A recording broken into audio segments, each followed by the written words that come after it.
High বন্ধুরা, তোমরা কেমন আছো? আমি খুব ভালো আছি। দেখো আজকে তোমাদের একটা রেসিপি দেখাবো। সেটা হচ্ছে এইগুলোকে বলে কচুর শাক বা কেউ বা বলে আঞ্চা। এগুলোকে গ্রামের সাইডে আঞ্চা বলে, ঠিক আছে?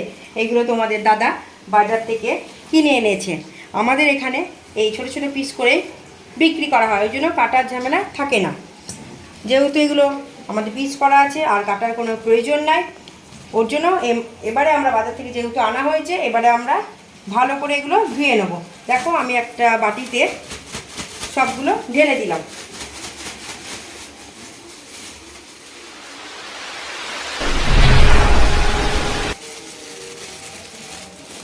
দেখো বন্ধুরা, তোমরা দেখে বুঝতে পারছো হয়তো অনেকগুলোই আছে, কিন্তু এটা সেদ্ধ করলে এইটুকুনি মতো হয়ে যাবে। এই জন্য আমি পুরোটাই রান্না করব। তাহলে আমরা ধুয়ে নিয়ে আসি এটাকে। এবার দেখো কচু শাকগুলো ধোয়া হয়ে গেছে, ধুয়ে আমি জলটা ঝরতে দিয়েছি। আর ইলিশ মাছ আছে, ইলিশ মাছের মাথা একটাকেই 2 পিস করা আছে। আমি এই ইলিশ মাছের মাথাটা দিয়ে কচু শাকটা রান্না করব। আর মশলা দেব 2টো শুকনো লঙ্কা বাটা, আর হাতে গোনা 4-5টা সামরিচ আর গোলমরিচ, আর এই 2টো কাঁচা লঙ্কা তখন আমি চিড়ে বা ভেঙে দিয়ে দেবো কচু শাকের মধ্যে। এবারে চলো গ্যাসটা অন করে আমি কড়াইটাকে গরম করতে দিই। আর একটু জলটা ঝরতে দেখো, তোমরা ভালোভাবে দেখে নাও। আমি কিন্তু ধুয়ে জল ঝরতে দিয়েছিলাম, ঠিক আছে? জলটা ঝরেছে, এরপরে কড়াইটা গরম হয়ে এসেছে। আমি কচু শাক সেদ্ধ করতে বেশি জল দেবো না, পরে জল বেরোবে। দেখো আমি অল্প একটু জল দিচ্ছি, 1 মগ মতো। এই মগটা 1 মগ দিলাম, আর লাগবে না, কারণ জল বেরোবে। দেখো জলটা গরম হচ্ছে।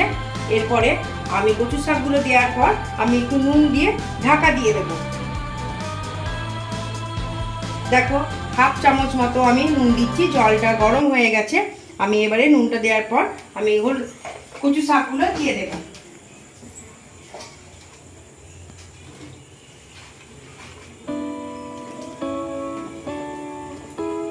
আর বলে রাখি, কচু শাকে তো অনেকজনেরই হাত চুলকায়। যদি তোমরা চুলকানোটা মানে অ্যাভয়েড করতে চাও, তাহলে সর্ষের তেল লাগিয়ে দিতে পারো, হাতে লাগিয়ে নিতে পারো।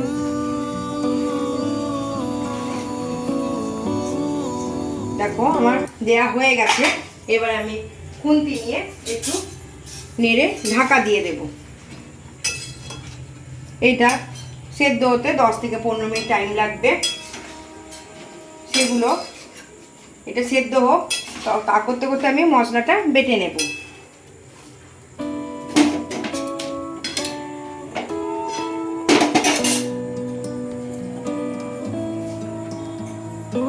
আমি ঢাকাটা দিয়ে দিলাম। তো দেখো কচু শাকটা সেদ্ধ হচ্ছে। এবার মশলাটা বাটা আরম্ভ করব। আর অল্প একটু নুন নিয়ে আমি মাছটার মধ্যে ছড়িয়ে দিচ্ছি মাখাবো বলে। আর অল্প একটু হলুদ নিলাম।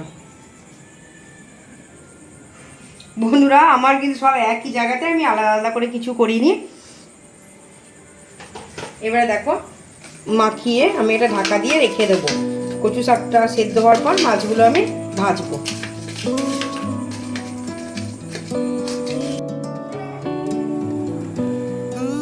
দেখো এবার আমি ঢাকাটা খুলে দেখিয়ে দিচ্ছি তোমাদের। ভালোভাবে কচু শাকটা সেদ্ধ হয়ে গেছে। বন্ধুরা আমি বলি, এর আগে আমি 2-3 বার খুলেছিলাম ভালো করে মাখানোর জন্য, কচু শাকটা দেখার জন্য যে সেদ্ধ হয়েছে কিনা। আমি সেটা তোমাদের দেখাতে পারিনি। ওইদিকে দেখো মশলা বাটা হচ্ছে, মশলা শিলে নিয়ে নেওয়া হয়েছে। খুব অল্প বলে শিলে বেটে নিচ্ছি। এইদিকে আমি কচু শাকটা জল ঝরাতে দিয়ে দেব।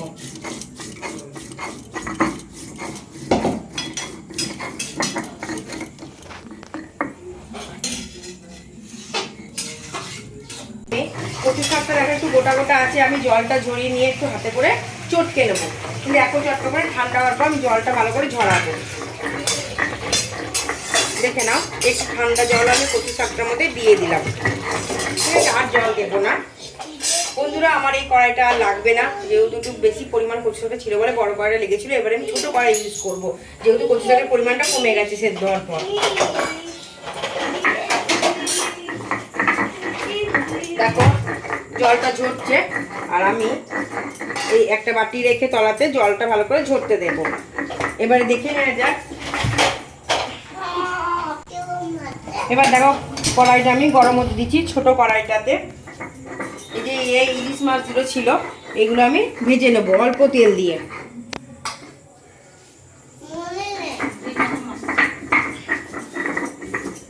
দেখো তেলটা কিন্তু বেশি দেবো না, অল্প দেবো।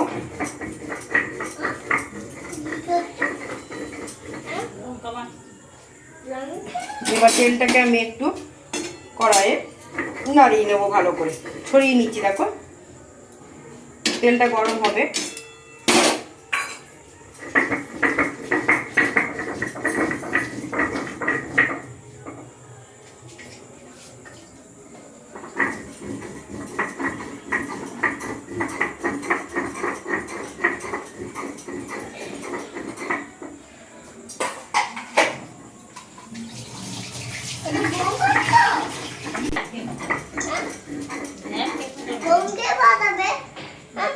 এই যে মাম্মাম ফাটাবে, মাম্মাম কড়াই ইলিশ মাছের মাথা দেবে, বোমটা ফেটে যাবে, তেলটা তোমার গায়ে ছিটে যাবে। তুমি এবার চলে যাও আস্তে করে।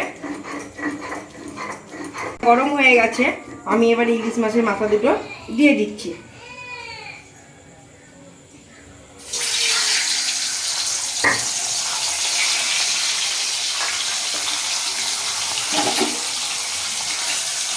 দেখো ভাজতে দিলাম আমি।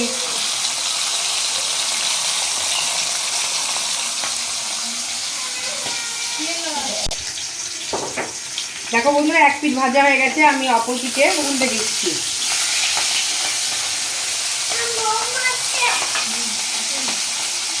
আমি মাছগুলো একটু ভেঙে নেবো, মাছের মাথাগুলো একটু ভেঙে নেবো, তারপরে পরে আবার কচু শাকে একটু ভেঙে দেবো।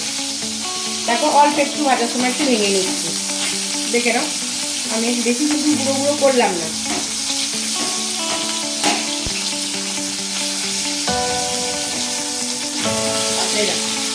দেখে নাও। এরপরে আমি একটা বাটিতে, ভাজা হয়ে গেছে, এরপরে আমি একটা বাটিতে তুলে নিচ্ছি।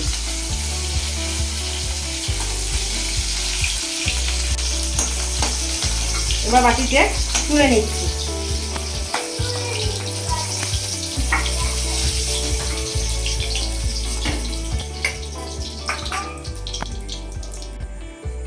দেখো আমার যা তেল আছে, আর তেল দিলাম না, এই তেলেতেই হয়ে যাবে। আমি একটা তেজপাতাকে চিড়ে দিয়েছি, আর একটা শুকনো লঙ্কা।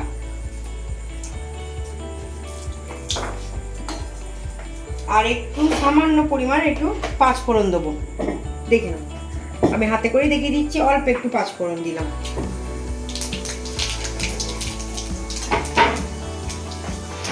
এরপরে বন্ধুরা দেখো আমি বলি সবসময়, আমি একটু কিছু দেওয়ার আগে কড়াইতে তেলের মধ্যে একটু হলুদ দিয়ে দিই।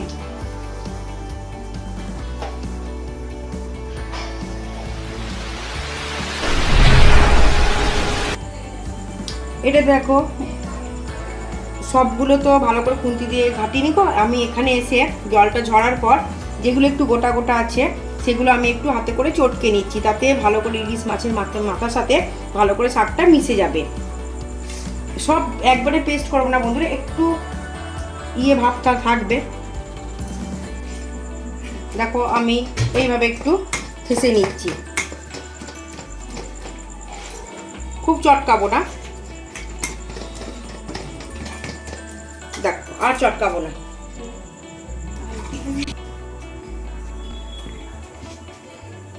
দেখো বন্ধুরা তেলটা গরম হয়ে এসেছে, এবার আমি কচু শাকটা দিয়ে দেব।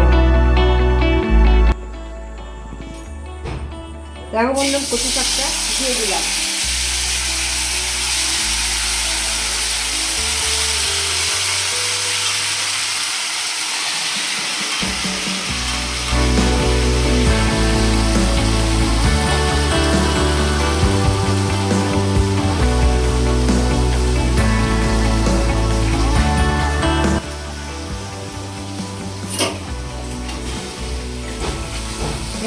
ভালো করে নাড়াচাড়া করে নিচ্ছি।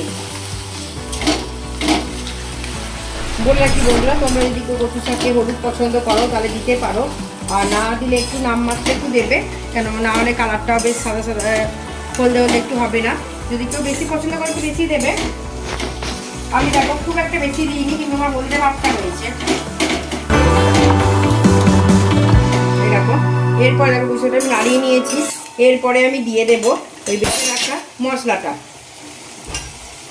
দেখো কচু শাকটার মধ্যেখানে একটু ফাঁক করে নিচ্ছি, যেহেতু বন্ধুরা হবে না, কেন কচু শাক একটু লাল পেলে জিনিস তো, মধ্যেখানটা ফাঁক হবে না, তাও আমি যতটা পারছি দেওয়ার চেষ্টা করছি।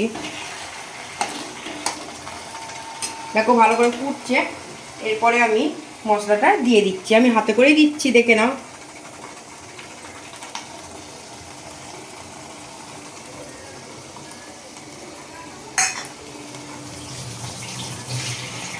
আর একটু অল্প পরিমাণে জিরের গুঁড়ো দেবো, একদম অল্প। কচু শাকে আমরা মশলা ছাড়াই এর আগে করেছি, কিন্তু আমি একটু এর মধ্যে একটু জিরের গুঁড়ো দিচ্ছি, একদম অল্প, কিন্তু দেখে নাও পরিমাণটা। এইটা দিয়ে ভালো করে নেড়ে নিতে হবে।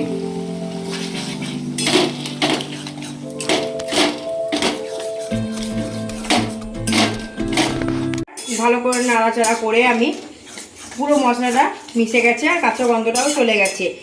এবারে বলে রাখি, আমি কিন্তু তোমাদের নুন দিইনি, কেন রান্নাতে আমি কচু শাকে নুন দিয়েছিলাম। এবারে আমি একটু অল্প পরিমাণে নুন দেবো, কেন বেশি নুন হয়ে গেলে কচু শাক ভালো লাগে না, একটু মিষ্টি মিষ্টি হয় কচু শাক, ওই জন্য আমি অল্প একটু নুন দেবো।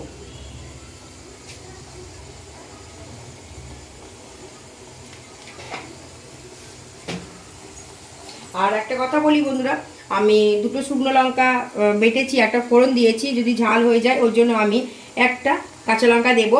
এবার গোটাটা দিয়ে দিচ্ছি, আমি খুন্তি করে কেটে দেবো।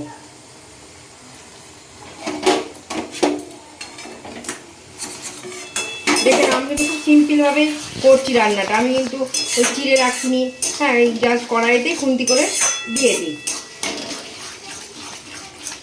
দেখো এবারে ভালো করে মাখানো হয়ে গেছে।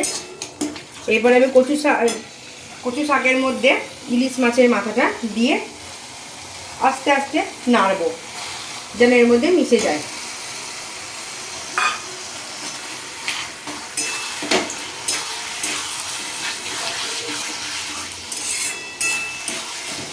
দেখতে পাচ্ছ সবাই?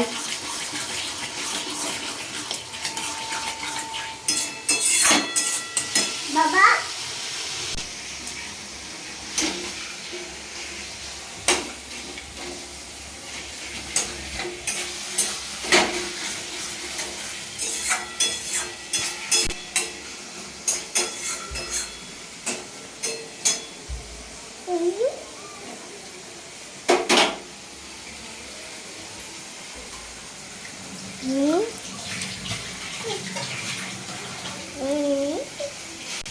দেখো কচু শাকের মধ্যে ইলিশ মাছের মাথাটা ভালোভাবে মিশে গেছে। আমি আর টুকরো টুকরো করে ভাঙিনি, নাড়তে নাড়তে যতটা মিশেছে। আমি যেহেতু ভাজার সময় মাছটা ভেঙে দিয়েছিলাম, ওই জন্য আমি আর এখানে ভাঙিনি, নাড়তে নাড়তে সব মিশে গেছে। এবারে দেখো বন্ধুরা, একটু কচু শাক একটু মিষ্টি মিষ্টি হয়, ওর জন্য আমি 1 চামচ চিনি দিচ্ছি, আবার আর 1/2 চামচ চিনি দেবো, তাহলে এতেই মিষ্টি হয়ে যাবে।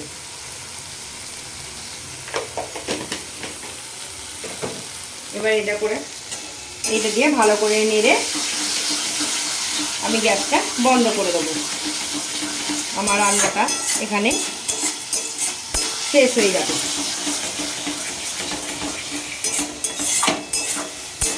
দেখো খুব সুন্দর, কিন্তু দেখো তোমরা নিচে দেখে বুঝতে পারছো একটুও কিন্তু কড়াইয়ের সাইডে তেলও লেগে নেই, খুন্তি থেকেও কিন্তু তেল পড়ছে না। আমি কিন্তু খুব কম তেলে কচু শাকটা রান্না করেছি।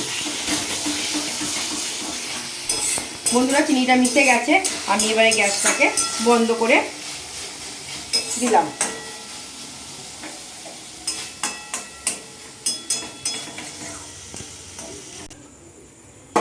দেখো বন্ধুরা, আমি এবারে একটা বাটিতে ঢেলে নিলাম।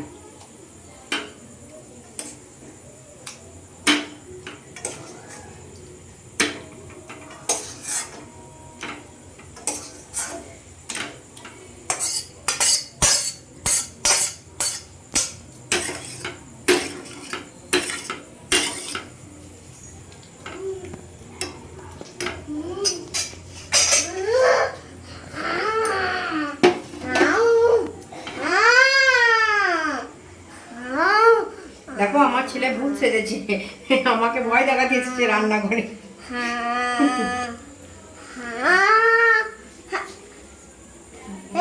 এই, এটা কে? এটা গুলু।